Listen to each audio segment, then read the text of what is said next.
Wesley So nahirapan kay Pragnananda, matindihan ang laban. Championship sa Asian Individual, napakaganda, pisakan sa last round ni Halsarin versus Barja, yung taga-Iran na leading. At isusunod po natin ang espesyal na laro ni GM Torre na hindi pa na-publish, hatid sa atin ng bagong Internet Chess Club. Yan po ang ating babaybayin, samahan niyo po ako. Bakbakan muna nila Wesley versus Pragnananda at bago yan, ay sagutan muna natin yung puzzle na iniwan natin kahapon sa ating live streaming, mga kamatsas, hatid sa atin ng bagong Internet Chess Club. Ayan, it's why to play. Ang sabi ko dito kahapon sa live ay pamilyar na pamilyar itong position na ito. Congrats po sa nakakita ng Queen Sacrifice pag kinapture, Bishop G5 check, dalawa ang chume-check, at may kasunod na matcha sa dulo. Ang ganda ng puzzle, ano? Laro yata ni Paul Morphy ito eh, kung di ako nagkakamali eh. O, dati pa yan eh. At ang iiwan naman nating puzzle for today's video, eto po. Okay, yan, chumek. O, ano kaya magandang gagawin dito ng puti? So, ibig sabihin, white to play and win ito.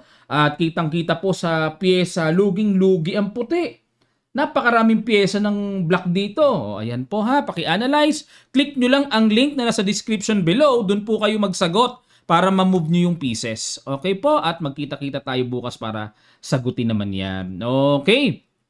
Ngayon na ay pasadahan natin. Matindihan itong naging laban. Talagang umaatikabo. Nag-D4 dito si Wesley. Knight F6 si Prag. C4. C5. Ayan. Grabe tapang ni Praga. Tinirahan po ng bengko. Ngayon na lang ako nakakita sa level na ito, 2700, nagbengko. Sa rapid lang po natin madalas makita yan. O kaya sa blitz. Kinapture ni Wesley, nag-E3. Kakaibang variation ah. Parang ngayon ko lang nakita to.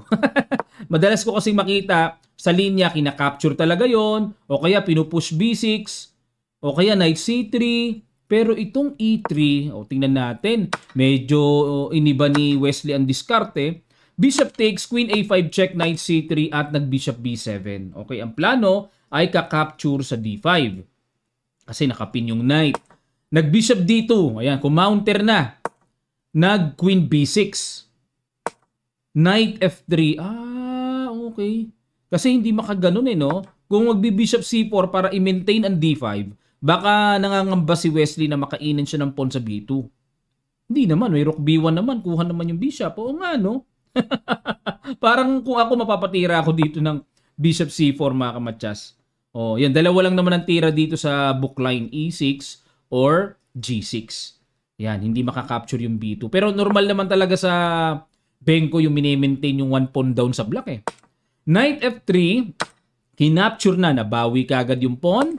Nag-A4, ayun. Pinagtibay na lang ni Wesley yung bishop sa B5 at nag-E6 para i-develop naman yung bishop. Nag-E4, inatake ang knight, capture, at ayun, bishop takes E4. Lumalabas dito, one pawn down na si Wesley. Pero sa evaluation bar, kitang-kitang healthy naman ang position ng white. Knight E5, tiniret ang pawn sa D7, Queen B7 suporta at binigyan ng good move. Eksakto ang tira. Queen H5, tiniret ang pawn F7. At yan ang lumalabas na novelty dito sa labanan na to, mga kamatsas. Ang old line ay sinimplihan lang ng castling. Magulo, kakapturein yung pawn sa G2. Magulo yung linya. No, sige, ito, Queen H5, Bishop G6, syempre kailangang iligtas yung pawn F7.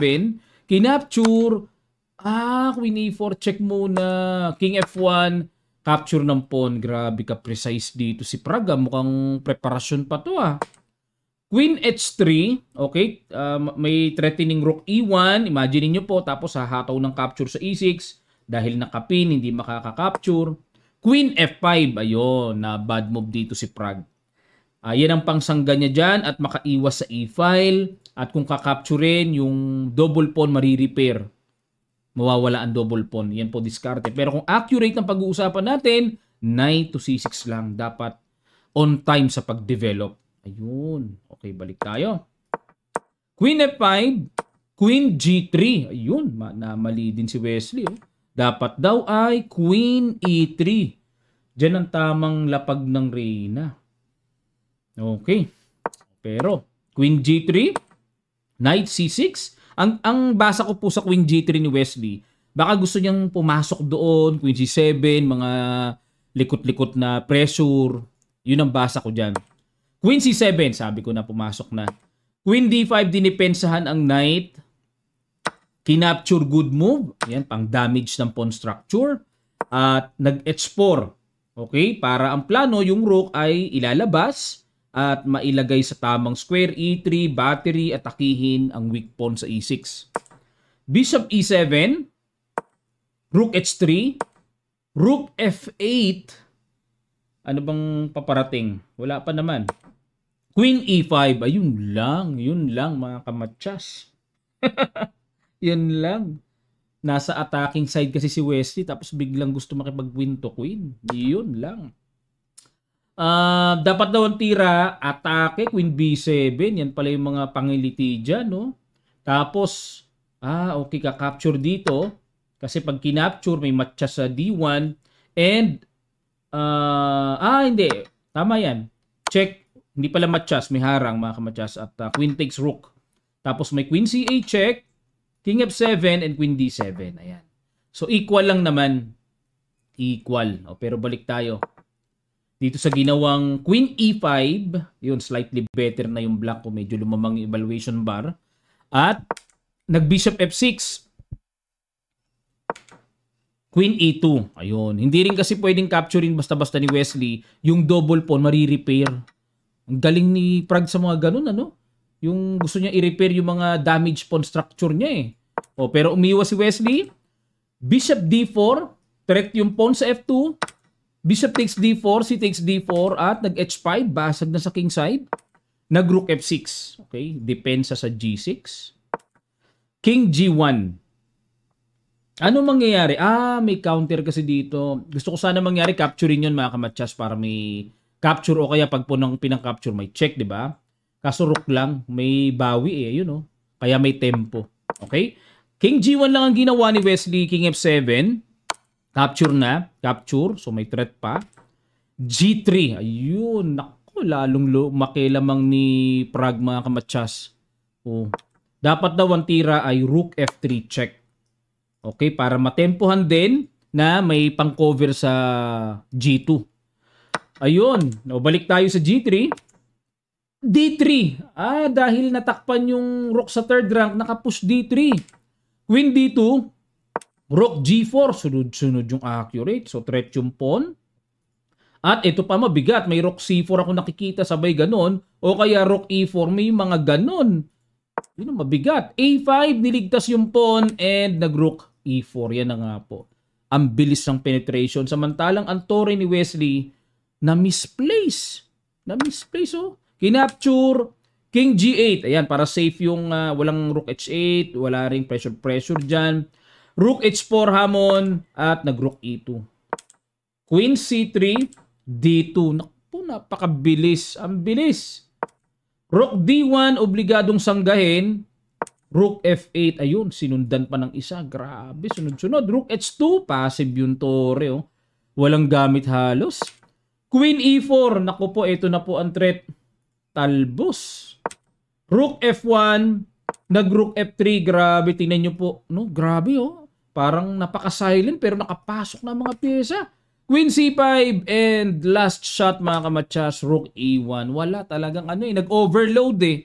Nag-overload yung mga pyesa, ganun po yun. Basta yung pyesa nag-overload na tulong-tulong together, ay magkakaroon talaga ng something yun. Magkakaroon talaga. Kaya pumatak, ayan oh. Rook E1, resign. Bakit po? Multiple threats na. Wala pang check ang puti. Tapos kakapturing na, then promote queen. So wala na po. Sari-sari na pong delubyo yan sa puti. Okay. Dalawa na tama ni Wesley. Kay MVL at kay Pragnananda. Si Pragnananda naman talaga ay capable na tumibag ng malalakas din naman. Okay. Sunod natin ang championship na nangyari po sa Asian Individual. Pisakan sa last round.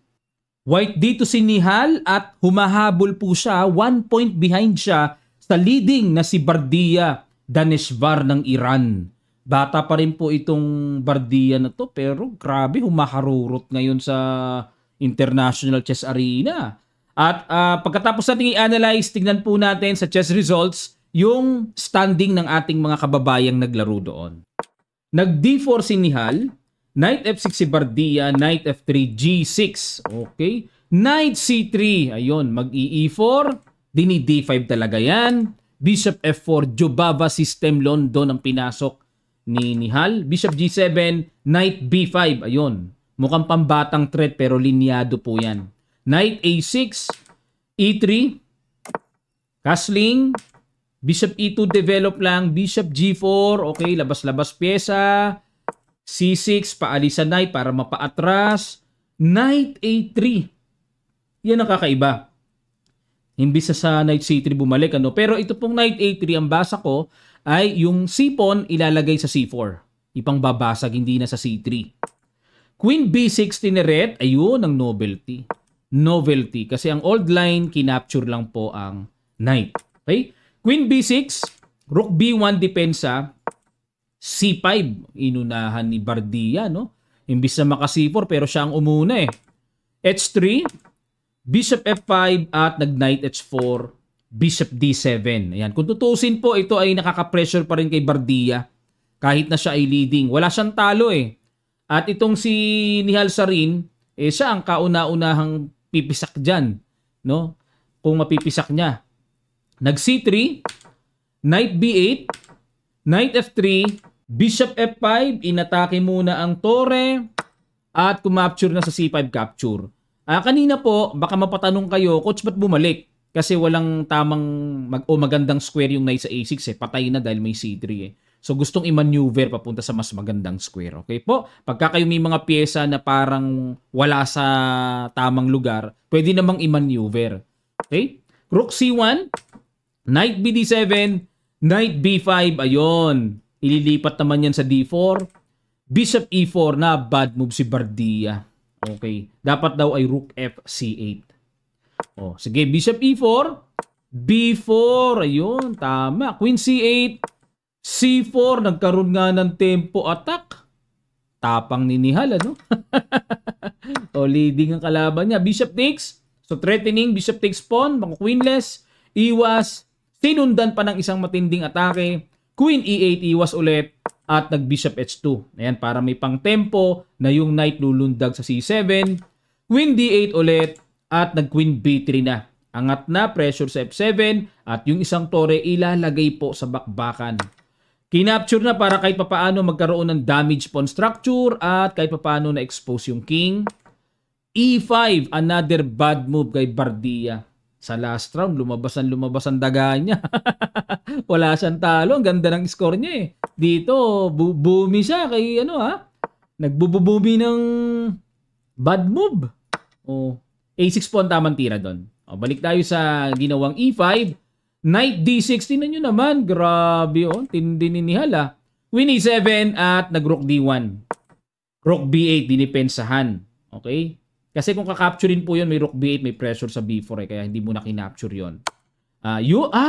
Grabe. Ginanon na lang. Very practical na lang. Sabay Rook C7. Grabe kalalim. Ang tindi nito ni Nihal Sarin na lumabas ang tira sa last round. Rook F8. Ayun. Nanimot. Nanimot ng pawns. Grabe talaga. Grabe. Dalawang bato ng mabibigat na pampasil oh. Simot ang pawns. Pag kinapture ng queen, may capture doon. Hindi makapture ng knight, nakapin. Kinapture na, nakipagsabayan na ng ganyan. Naku po naman. Antindi, dalawang tore. King H1 at hindi na po nakayanan dito ni Bardia. Mayroon kasing Rook A8 check. May capture, sari-sari. Nag-resign na po. Last round ito, nakahabol si Nihal Sarin. At dahil dyan, ito po ang kanilang standing mga kamatsas. Nanguna pa rin si Danesh Barbardia. So tied sila ni Nihal Sarin 7 points. Pero kung tutuusin po, win over the other, dapat champion si Nihal Sarin para sa akin. 'Di ba? O dalawa lang silang 7 nahabol ni Sarin. Malupites itong Indian na ito, no? At siguro po dalawa ang kukunin dito or tatlo sa papunta sa World Cup. Ang alam ko po may bilang ito eh. Hindi ko lang alam 'yon pero definitely ang champion and second place sigurado na 'yan sa World Cup. Ayan, at pang-ilan ang ating Mga pambato, pang number 41 si IM Garcia. IM Bersamina pang number 81 at GM Daniel Quezon pang number 86. Ayan po. Medyo napalayo tayo pero malakas po talaga kasi ang field dito sa Asian Continental mga kamatsas. Grabe at silipin po natin ang naging standing naman ng ating women's chess team. Janelle Fry na pang number 23. Ayan, sa buong Asia na po yan, no? So, very good. Maganda na rin yan.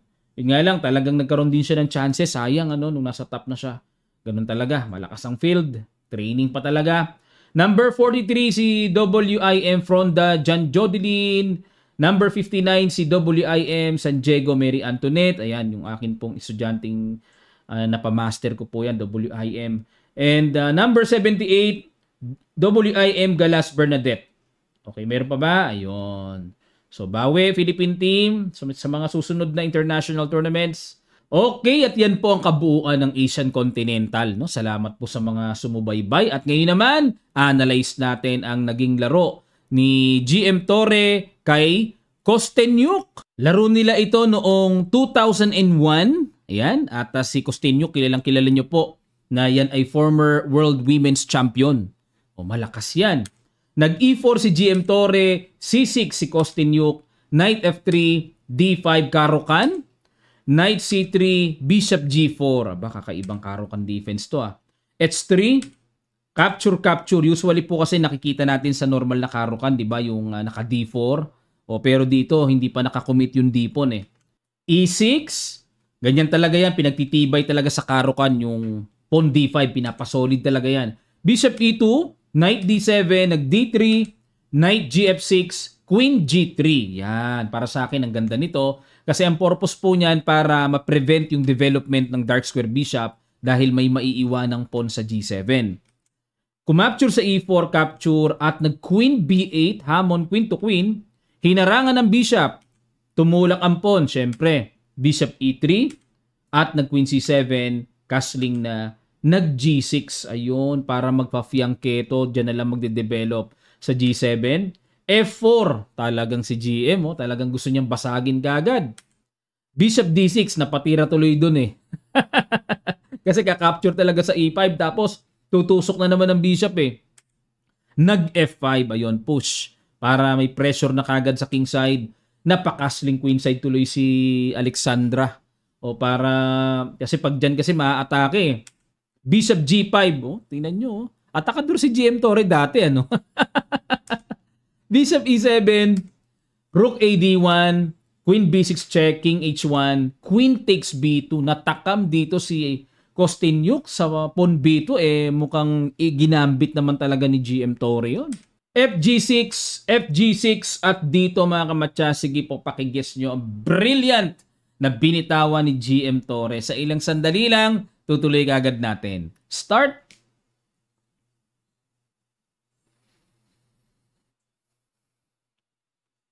Maraming salamat po mga kamatyas. Boom! Rook takes knight. Alam ni Kyle Tal na naman si GM. Ganda ng tira. Rook takes D7. Bishop takes, capture, and rook takes. And the queen takes C2. Bishop G4. Ay, nako, nagkatusok-tusok na ng malaon. Rook D8, depensa, and queen takes E5 na simot bigla. Nawalis. Queen C1 checking H2, nag-Queen A3, and then dinagdagan pa po ng isa pang heavy move. Rook F7, heavy. At ang threat ay kakapturing na yung Torre. Pag kinapture, ayun, may Queen E8 check. Babagsak talaga ang Torre dahil sa pagkalakas-lakas ng pagkakapina ng bishop. Ayan, maraming salamat po mga kamatya. Sana natuto kayo. At ano man ang inyong komento, lagay nyo lang po sa comment section below. Makakatulong po yan sa pag-progress at pag-promote ng ating video. And sa mga gusto pong mag-avail ng ating Kamatcha Super Supporters dito sa ating YouTube channel, click nyo lang po yung link na nasa description below para makapag-join po kayo mga kamatchas.